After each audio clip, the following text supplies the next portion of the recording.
wa 17 mu Kakaro nyinicubahiro umukuru w'igihugu cacu Burundi aganutse ava mu gihugu ca Kenya aho yari yitabiriye inama igira gatanu isanzwe itunganywa uko amezi 6 arangiye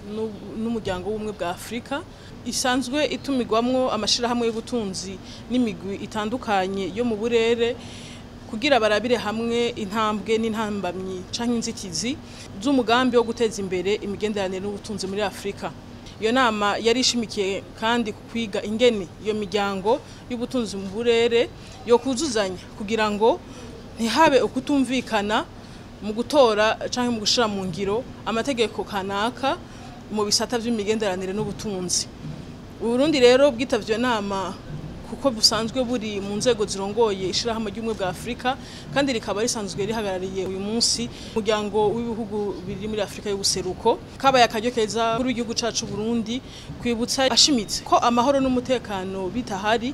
nta terambere rishoboka mu bihugu vya Afrika nk'uko bavyifuza. Ikintu nyamukuru iyo nama yafunditse nuko ikibazo c'amahoro n'umutekano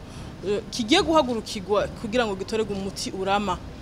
Bumvikanye kandi ko imiryango y'ubutunzi yo mu burere butandukanye bwa Afrika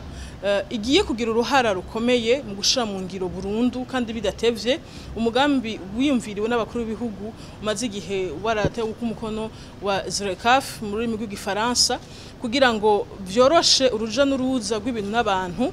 hamwe no guhanahana ibidandazwa hagati y'ibihugu vya Afrika. Intumbero y'uwo mugambi ZLECAf akaba ari ukuzamura ubutunzi n'umuvukano muri Afrika. Urugendo wahaye akaryo kandi nyinicubahiro umukuru w'igihugu guhura na bagenzi we babakuru b'ibihugu bitandukanye mbere bakaba uyu munsi bahejeje kuganira mu mwiherero na nyinicubahiro William Ruto asanzwe arongoye igihugu ca Kenya bakaba baganiriye kubijanye n'imigenderanire myiza cyane isanzwe iri hagati y'ivyo bihugu uko ari bibiri kandi bongeye baragaruka ku mahoro n'umutekano mu karere ko ikibazo c'amahoro n'umutekano mu gace k'ubuseruko bwa Repubulika Iharanira Demokarasi ya Kongo kotorerwa umuti urama.